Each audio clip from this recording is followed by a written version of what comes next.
Jules and the Sandlings.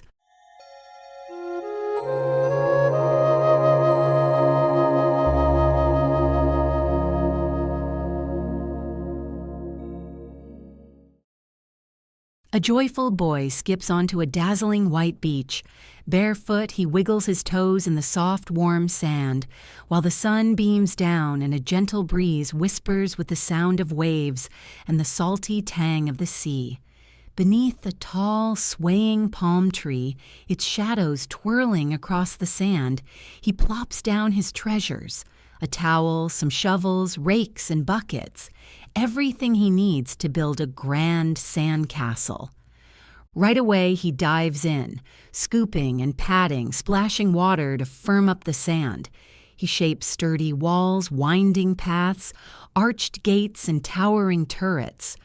Soon a splendid castle rises before him, with a wide courtyard and sparkly decorations of shells and twigs. He flops onto his towel beside it, gazing at the treasures and the sand's shifting shadows. Then he stretches out on his belly, peeks through the curved archway into his creation, and grins at his masterpiece. All that digging and building has tuckered him out, and before he knows it, his eyelids flutter shut. Shh! Could it be him? A tiny voice whispers, soft as a breeze. I think so. Look at his sandy fingers, he's so happy. Another murmurs back. Jules blinks awake and stares into the twinkling eyes of a little creature, its skin sparkling like waves kissed by sunlight. It stands right in front of his face, grinning cheekily. Another hovers by the sandcastle, while a third peeks from inside, brushing its hands over the smooth, sandy walls. "Who are you?" Jules gasps, his eyes wide with wonder. "Hey, he sees us!" The shimmering sandling chirps, bouncing with glee to its friends. "Wow, that's super rare," it whispers, leaning closer to study Jules with big, curious eyes. The other two scamper over, and now all three strange sandlings stand before him, leaving Jules speechless with amazement. "What? Who?" he stammers, but the sparkly one raises a tiny hand to hush him. "Who we are is a secret, a mystery only a few can unravel, but it looks like you're one of them." Jules sits there, jaw dropped and eyes popping, as the creature beams. "We're the Sandlings. Let me introduce us. This is Powderini, our bouncy wind sandling.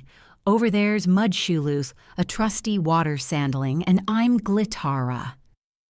"She's our clever little star," Powderini giggles. "A light sandling. And who are you? A sandcastle wizard?" Jules' heart races, but a tingle of magic tells him something extraordinary is happening. He peers at the sandlings. They're only as big as his hand, each one wonderfully different. Mudshulu carries a hefty spatula slung across his back, with a sieve on its handle. Powderini clutches a shimmering, almost see-through flute. Glitara wears a wide headband with 3 crystal wands that gleam like sunbeams, and a ribbon with an amulet dangles around her neck. "I'm Jules," he says, pointing over his shoulder. "See that parasol by the water? That's where my family is." He waves, and his mom glances over, waving back. "What a gorgeous castle, sweetie. You've decorated it so beautifully," she calls. But the sandlings? She doesn't see them at all. "She can't spot us!" Mudshulu grumbles, scratching his head. "That's just how it is. Dunno why." He turns away, muttering, and smooths the castle walls with his spatula. "So, your name's Jules," Glitara says, her eyes twinkling at the astonished boy. "It's really special that you can see us. It means something big." "What does it mean?" Jules asks, leaning in. But before Glitara can answer, Powderini zooms into the castle, twirling and hopping. "Look, it's starting! The time's here! Yay!" she squeals, kicking up clouds of sand. Jules shields his face with his hand. What's happening? He coughs. It's a huge moment, Glitara says, pointing to the courtyard. Can you see what's going on in your amazing castle? Jules stares, hardly believing his eyes. A tall tower has split open, revealing a glowing passageway downward. A faint shimmer and a sweet tinkling melody drift up from below. Mudshulu busies himself smoothing the entrance with his spatula, while Powderini whirls around, dusting the path with powdery sand. You built your castle in a magical spot, Glitara explains, her gaze locking with Jules. This is the gateway to our cave, where we hold the Palm Song Festival. Want to come along? I'd love to, Jules exclaims, but how? I'm way too big. Glitara waves toward the castle. Mudshulu, over here, I need you. Mudshulu stomps over, muttering under his breath. What now? You sure about this? Humph. He grumps, squinting at Jules with a suspicious frown. He digs deep into his big coat pockets, pulling out bits of broken plastic and crumpled trash. All this junk, just scattered in the sand, he grumbles, shaking his head as he rummages. Found it. Let's see if you're right, Glitara. He hands her a plain gray pebble swirled with faint patterns. Glitara takes it and gently sets it in Jules' palm. If I'm right, she starts, but before she can finish, the pebble hums and trembles. Its tiny lines stretch wide, spilling out shimmering white and rainbow light with a soft, tinkling chime ringing in the air, like a song from the cave.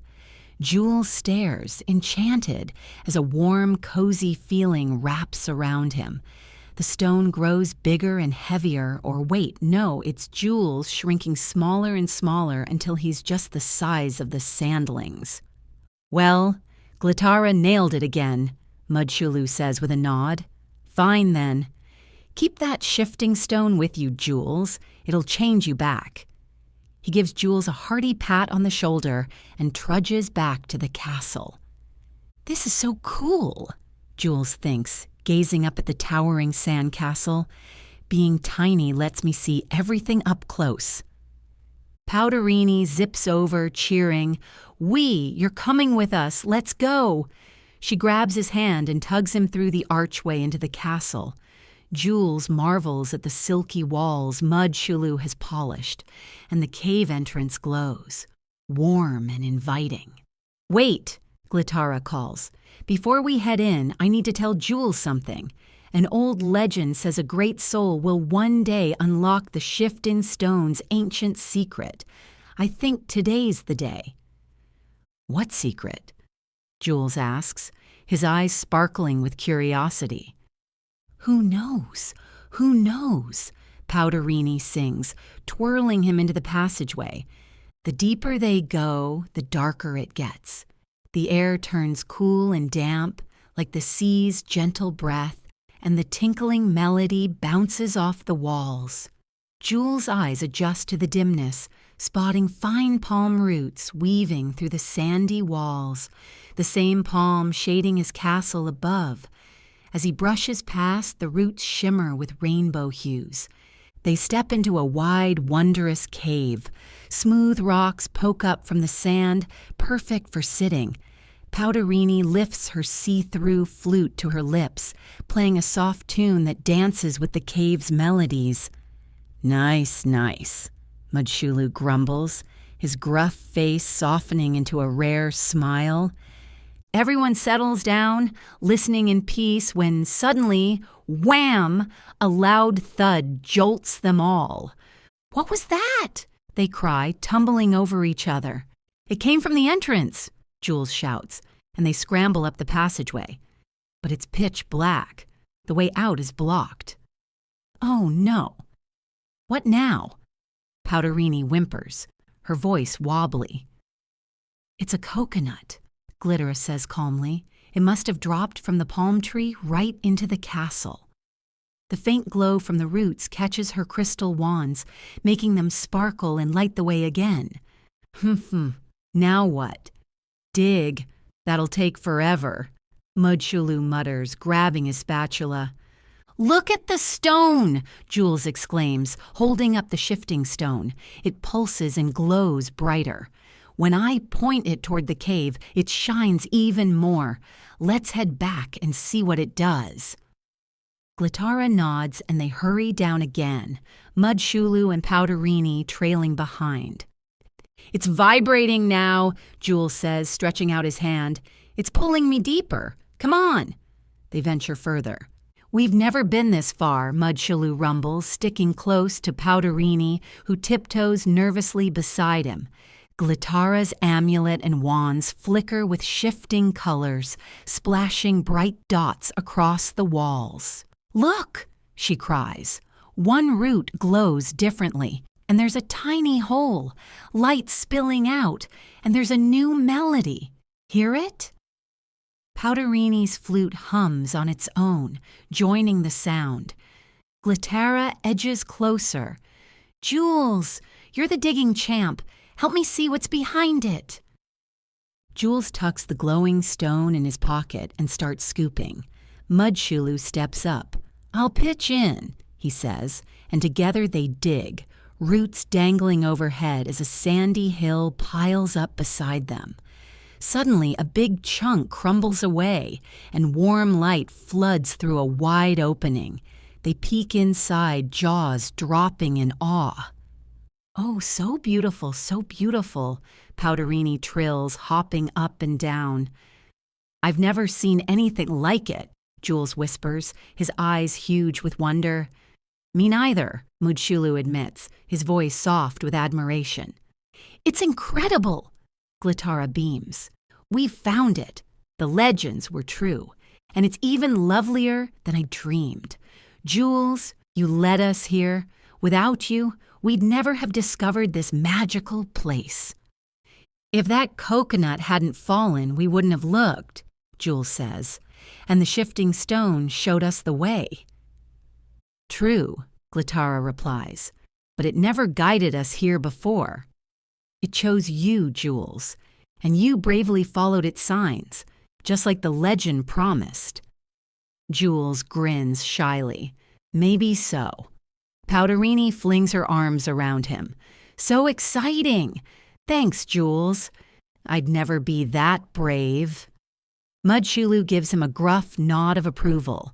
Together, they shove the last of the sand aside and step into a vast, dazzling cave. The walls glitter with crystals in every rainbow color. In the center, a mighty root stretches upward, glowing with a special light. Reddish, orange-green spiraling up from below, then blue turquoise yellow swirling down from above. It shifts like the palm trees breathing, humming and buzzing with a gentle ring. Jules and the Sandlings wander through wide-eyed. Jules nears the root, pulls the shifting stone from his pocket and touches it to the bark. A rustle of palm leaves fills the air, weaving into a melody that blends with the cave's song, deep tones rising to bright, delicate chimes. Powderini dances, her flute singing a fresh, joyful tune, while Glitara's wands pulse in sync with the root's colors. It's like moonlight sometimes, Jules says, watching the glow shift to a soft blue-white. But your amulet's dark. Mudshulu circles the root. Hey, over here, he calls, waving them over. They gather by a small lake, its surface mirroring the shimmering crystals. Tiny waves ripple to the rhythm of the sounds. Look there, Mudshulu says, pointing to the center. Something's shining down there. He swings his spatula around, dips the sieve end into the water, and lifts out a glossy snail shell. Powderini snatches it, puffing it dry. So pretty. Oh, look, the opening matches your amulet. Glitara presses her amulet to the shell. Tiny sparks flare. The shell's patterns gleam like a rainbow, and snap! It fuses with the amulet. Suddenly, the Sandlings shoot upward so tall they bump the cave's ceiling. Wee-hee-hee! They giggle, stumbling in surprise. Glitara taps her amulet, and poof! They shrink back to normal. Jules gapes. What was that? Glitara takes his hands, her eyes shining. We're free at last. For so long we've been tiny, stuck on this beach. Now we can visit our friends all over the world. How wonderful! Jules and the freed Sandlings celebrate the Palm Song Festival, dancing and singing until they're happily worn out. Jules nestles into a soft, sandy nook, leaning against the root. It feels warm and snug. He closes his eyes, lulled by the palm's steady breathing. The Sandlings find cozy spots too, Glitara on a sparkly crystal bench, Powderini and Mudshulu in a swaying web of tinkling roots. Exhausted from their grand adventure and joyful party, they all drift into sleep. Are you coming to the water to play? Jules blinks awake, sprawled on his towel beside the sandcastle. His brother crouches next to him, poking the sand. Hey, Jules, what are you up to? Have you been lying here the whole time? Let's swim or splash around. Come on. He hops up and dashes to the sea. Jules stays put, blinking slowly. Was that a dream, he wonders, glancing up at the palm leaves swaying gently overhead. He turns to the castle. The cave entrance is gone, the courtyard nearly buried in wind-blown sand. But then, what's this? Something rests in his hand. He opens his palm, and there it is, the shifting stone. It looks like a plain little pebble now. But when he holds it to the sunlight, a faint shimmer dances across its fine lines, revealing the shape of Glitara's amulet etched within. He slips it into his pocket. This tiny stone will always whisper of his adventure with the Sandlings, the glowing cave, the soft shimmer, and those beautiful melodies. Jules gazes at the glittering sea, the breeze brushing him with a thrill of freedom and wonder. Above, a few wispy clouds trace delicate swirls in the wide blue sky. He scans the beach. People laughing, playing, soaking in the sun. Then, far down the shore, he spots a hazy giant shape, like a shimmering mist. He squints. Are those figures? The Sandlings? But now they're enormous. They drift closer on the wind to wave goodbye. Powderini swoops near, ruffling his hair. I'll never forget your bravery, she shouts, her voice bubbling with joy. When the breeze tickles you on the beach, I'm right there. Mudshulu bends down, peering into Jules' eyes. Keep being strong and steady, little one, he grumbles, a hint of warmth in his gruff tone. Need help? Just think of me. A wave of coziness and courage washed through Jules. Glitara rests a hand on Jules' shoulder. The shifting stone picked you, Jules. You're one of a kind.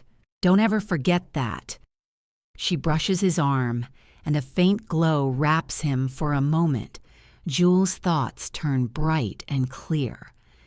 When the time's right, the stone will guide you back to us. Who knows? Maybe even bigger adventures are waiting. The Sandlings grow tall again, waving as they fade into the breeze, shimmering away until they vanish completely. Will Jules meet the Sandlings again someday?